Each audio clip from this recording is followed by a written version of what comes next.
Baik, terima kasih. Selamat siang. Ya, tadi kami sudah ke DPR RI, ke Komisi 3, dan kami memasukkan surat ke Sekjenan DPR RI, dan ada tanda terima laporan yang kita tunjukkan kepada Dr. Habibur Rahman SHMH ya, dan kita harapkan ada dilakukan RTB secepatnya ya terkait kriminalisasi perkara atau rekayasa perkara terhadap klien kami Bu Iren, dan mudah-mudahan berjalan lancar. Tambahkan? Ya, jadi saat ini tadi setelah kami dari DPR RI, kita lanjut ke Barreskrim untuk membuat laporan yang diberikan kepada Kepala Kepolisian Republik Indonesia yang dilakukan Ya, tanda terimanya ini tanda terimanya sudah diterima oleh Humas apa yang Polri Republik Indonesia. Ya, poin daripada rekayasa atau laporan kita ya berhubungan dengan dugaan rekayasa, berhubungan dengan dugaan meminta sejumlah, walaupun dalam bentuk somasi ya, pemerasan ataupun kriminalisasi, tentunya jelas berhubungan dengan pasal yang ditujukan 372, 378 tidak terpenuhi karena dasarnya adalah jelas dalam perjanjian tanggal 31 Januari 2024. Kemudian dari pihak Diana Jo 2 kali melakukan somasi dengan nilai total 811 juta ya. Kemudian kami tanggapi ya, bukan tidak tanggapi, dan kita menjawab somasi tersebut ya, dan kita bertanya juga dalam somasinya kerugian apa yang dimaksud. Nah, setelah itu dari pihak Dianajo membuat laporan polisi tanggal 7 Mei ya, 7 Mei 2024 yang menyebutkan tindak pidana 372, 378 dan 406. 372, 378 tentu tidak terpenuhi. Kemudian 406 ini itu yang menurut klien kami sangat membingungkan. Pengerusakannya di mana? Karena dari videonya jelas tidak ada barang yang dirusak, tidak ada barang yang dibuang ke tong sampah ataupun tempat limbah, dan kondisi barang dalam kondisi baik.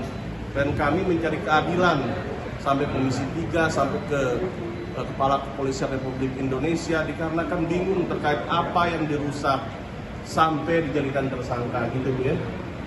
Silakan ditambahkan. Ya. Mas. Pada intinya kita berawal dengan baik-baik.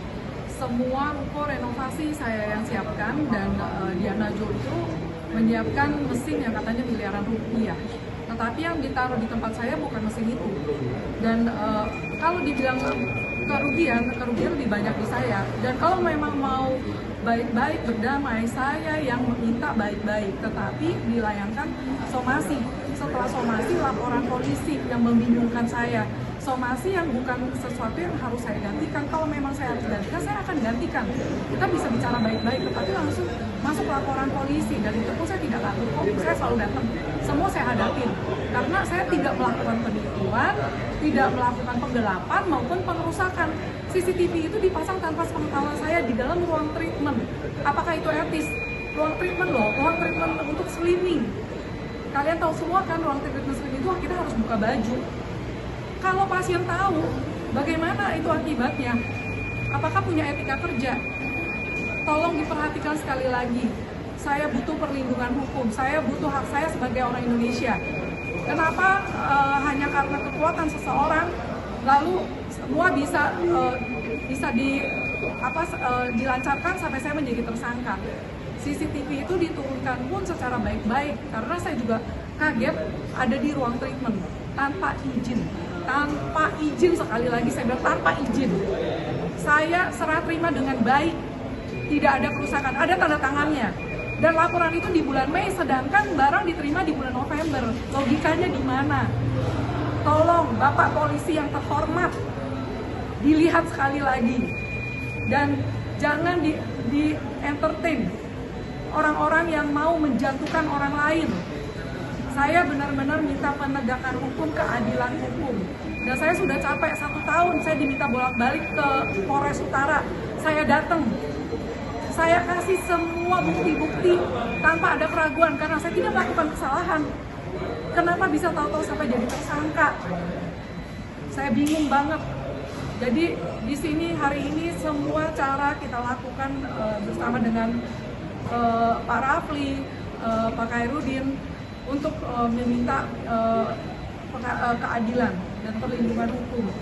Mohon didengar suara kami dan mohon sekali lagi agar ini cepat dibereskan sampai tuntas. Terima kasih.